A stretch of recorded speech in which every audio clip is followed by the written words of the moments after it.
और इधर रक्षा मंत्री राजनाथ सिंह ने पाकिस्तान के सिंध पर बड़ा बयान दिया है। उन्होंने कहा है कि क्या पता कल सिंध भारत में फिर वापस आ जाए, बॉर्डर कभी भी बदल सकता है। राजनाथ सिंह ये बड़ा बयान दे रहे हैं। इसके साथ ही उन्होंने कहा है कि सभ्यता के हिसाब से सिंध हमेशा भारत का हिस्सा रहा है। रक्षा मंत्री राजनाथ सिंह ने पाकिस्तान के सिंध को लेकर ये बड़ा बयान दिया।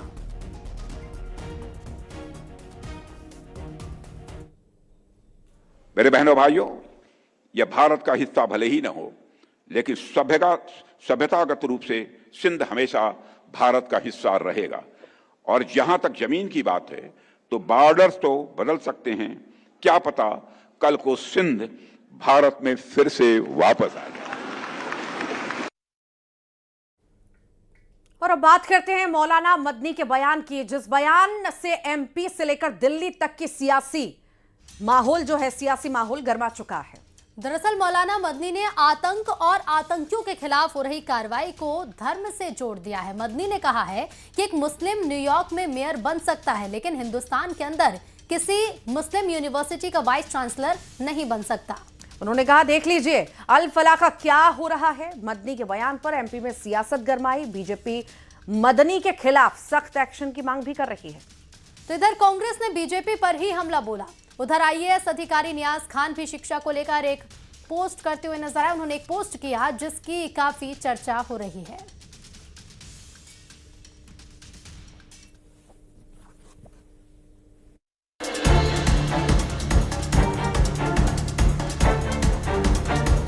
आतंक और आतंकियों पर हो रही कार्रवाई को लेकर देश में एक नई बहस छिड़ गई है। जमीयत उलमा ए हिंद के प्रमुख अरशद मदनी ने एक बार फिर से मुस्लिम एंगल वाला कार्ड खेला है। उन्होंने दिल्ली ब्लास्ट के बाद अल फलाह यूनिवर्सिटी पर हुई कार्रवाई को धर्म से जोड़ दिया। आज दुनिया ये समझती है कि मुसलमान अपाहज हो गया, खत्म हो गया, बांझ हो गया। मैं नहीं समझता हूँ ये बात।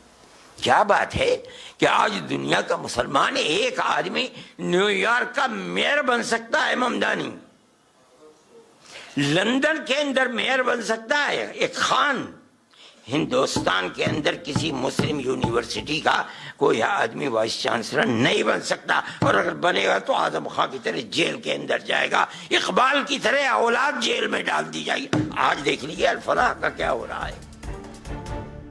एक तरफ अरशद मदनी है जो आतंकियों पर हो रही कार्रवाई से बौखला रहे हैं। उधर आईएएस नियाज खान सोशल मीडिया पर एक पोस्ट कर चुके हैं। इस पोस्ट में नियाज खान ने लिखा, जिस मुस्लिम ने शिक्षा प्राप्त की वो लंदन और न्यूयॉर्क का मेयर बना। जिस मुस्लिम ने कट्टरता और अंधविश्वास की शिक्षा ली वो मैकेनिक, महिलाओं पर अन्याय करने वाला और पंचर बनाने वाला बना। शिक्षा मुसलमानों के लिए रामबाण औषधि है, समझें इसे। एमपी में मौलाना मदनी के बयान पर सियासत गर्मा गई है। कैबिनेट मंत्री विश्वास सारंग ने कहा कि मौलाना मदनी आतंक को संरक्षण देने की बात कर रहे हैं। उधर कांग्रेस ने नियाज खान के पोस्ट पर कहा कि हमारे यहाँ लोग गलत दिशा में क्यों जा रहे हैं, ये भी समझना चाहिए। मुझे आश्चर्य होता है कि ऐसे संवेदनशील मुद्दे पर भी इस तरह की बयानबाजी करना और जो व्यक्ति सीधे सीधे आतंकवाद से जुड़ा हुआ है उसको संरक्षण देने की बात करना, उसका उदाहरण प्रस्तुत करना। मदनी भूल रहे हो इस देश के इतिहास को। इस देश के इतिहास में वो गौरवशाली मुस्लिम चेहरे भी हैं जिनको इस देश में आगे बढ़ाया गया है। अब्दुल कलाम साहब इस देश के राष्ट्रपति बने। देखिए, मुझे ऐसा लगता है कि किसी भी धर्म का कोई भी व्यक्ति हो, वो पढ़ाई लिखाई करेगा तो ऑब्वियस सी बात है कि वो आगे जाएगा, अपने लिए अच्छा काम करेगा, समाज के लिए अच्छा काम करेगा, देश के लिए अच्छा काम करेगा। और जो नहीं पढ़ पाता है उसके साथ बहुत दिक्कतें होती हैं। ये समस्या हमारे मध्य भारत में भी है। आप दक्षिण भारत में देखेंगे, वहाँ पढ़ाई लिखाई का स्तर बहुत आगे है, तो वहाँ पर उस तरीके से लोग सर्वाइव करते हैं। और मध्य भारत में ये स्थिति है। जो पढ़ेगा वो कुछ न कुछ बनेगा, और जो कट्टरता और अंधविश्वास की शिक्षा लेगा वो गलत काम करेगा। इसलिए शिक्षा ही लोगों की दशा और दिशा तय करेगा, और इसमें कोई धर्म के हिसाब से भेदभाव नहीं करेगा। Bureau report, news 18। और आईएएस नियाज खान के पोस्ट पर विवाद भी शुरू हो गया है। पोस्ट पर मुस्लिम स्कॉलर भड़क गए हैं। मुस्लिम स्कॉलर जमशेद आलम ने नियाज खान पर निशाना साधते हुए कहा है कि माता पिता को ओल्ड एज होम नहीं भेज रहे हैं। साथ ही उन्होंने कहा कि पंचर बनाकर मुस्लिम ने तरक्की की है। नियाज खान बेरोजगारों की चिंता करें। साथ में बहुत सारे लोग हो गए हैं, उनमें से ये भी शायद एक हो सकते हैं। उनको ये बता दूं कि पंचर बना करके अपने बच्चों को पढ़ा लिखा करके आज जो देश के मुसलमानों ने तरक्की की है, आज पूरे देश के बेरोजगारों से आप पकोड़े तलवा रहे हो। देश में अशिक्षित बेरोजगार मुस्लिम परिवारों के बच्चे अपने माँ बाप को ओल्ड होम नहीं पहुंचाते जैसे दूसरे लोग पहुंचा रहे हैं। ओल्ड होम कौन जाते हैं आपको पता है? पंचर और मजदूरी करके परिवार की पूरी जिम्मेदारी निभाते हैं। पढ़ा लिखा करके एपीजे अब्दुल कलाम बन जाते हैं। ये नियाज खान साहब को बता दीजिए। और अयोध्या में राम मंदिर परिसर के शिखर पर होने वाले ध्वजारोहण कार्यक्रम की तैयारियां तेज हो गई हैं। 25 नवंबर को करीब 4 घंटे चलने वाले इस कार्यक्रम में प्रधानमंत्री नरेंद्र मोदी शामिल होंगे। ध्वजारोहण कार्यक्रम को लेकर राम मंदिर परिसर और पूरे अयोध्या शहर को फूलों से सजाया जा रहा है। 3 तस्वीरें आपके सामने। भव्य ध्वजारोहण की तैयारियां जोरों पर चल रही हैं। अयोध्या में विशेष सजावट भी की गई है। रोशनी से पूरा मंदिर जगमगा उठा है। 3 तस्वीरें आपके सामने। तैयारियों को लेकर जो है जोर शोर से तैयारियां वहां पर चल रही हैं। 25 तारीख को प्रधानमंत्री नरेंद्र मोदी की मौजूदगी यहां पर रहेगी। ध्वजारोहण होगा, उसी को लेकर के भव्य तैयारियां चल रही हैं।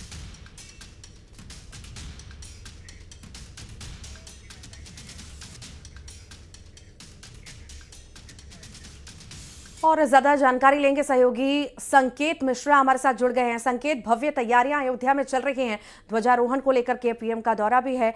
आखिर कितनी खास तैयारियां, वहां की साजो सज्जा कैसी है, लाइटिंग कैसी की गई है, उत्साह कितना है वहां पर, सब कुछ दिखाइए, सब कुछ बताइए। बिल्कुल जाहिर सी बात है कि अयोध्या दिव्य नव्य और भव्य अयोध्या सजाई और संवारी जा रही है। दरअसल 25 नवंबर को प्रधानमंत्री नरेंद्र मोदी यहां पर ध्वजारोहण के कार्यक्रम में शामिल होंगे। जो राम मंदिर पर ध्वजारोहण होना है उसके कार्यक्रम में पीएम मोदी रहेंगे। हम गेट की तस्वीर सबसे पहले दिखाएंगे। ये वो द्वार है जो राम मंदिर का द्वार है, जहां से विशिष्ट अतिथि जो वीवीआईपी गेट है इसको इस तरीके से सजाया गया है। शिखर ध्वजारोहण महोत्सव श्री राम जन्मभूमि तीर्थ क्षेत्र, यानी कि लगातार यहाँ पर साफ सफाई सजावट का काम पूरी अयोध्या में कुछ इसी अंदाज में जारी है। और संत महात्मा भी हैं। क्या गुरुजी अयोध्या सजी हुई है? बिल्कुल सजी हुई है और इतना भव्य दिव्य रूप से सजी हुई है कि अभी अवर्णनीय है कि जिस जगह को सजाने के लिए चाहे प्रशासन को हो, चाहे इंसान को हो, चाहे जिस रूप में से बहुत दिन लगता है, वो अति कम शीघ्र के रूप में बन गया है, सज गया है, धज गया है। और उसका स्वागत है तो बार बार प्रशासन आदि नरेंद्र मोदी कहिए या योगी जी। बिल्कुल, आप भी गुरुजी क्या कहेंगे? अयोध्या सच संवर चुकी है जी। सभी को सबसे प्रथम सभी को बहुत बहुत बधाई है। जो 25 नवंबर को हमारे माननीय श्री प्रधानमंत्री जी का आगमन हो रहे हैं। श्री राम जन्मभूमि धर्म ध्वजा फहराया जाएगा और अयोध्या बिल्कुल दुल्हन के तरह साज रहे हैं।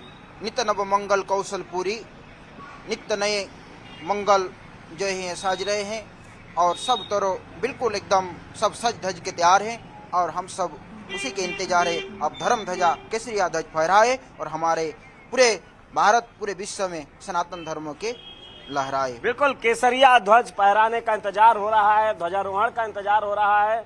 और ये आप देख सकते हैं, यानी कि ये छोटे संत भी मौजूद हैं। क्या कहेंगे, तैयारी है अयोध्या की? हाँ बिल्कुल तैयारी है ध्वजारोहण की। हाँ बढ़िया अयोध्या नजर आ रही। हाँ हाँ। तो कुछ संकेत आप बातचीत जारी रखिएगा। जानते रहिए कि लोगों में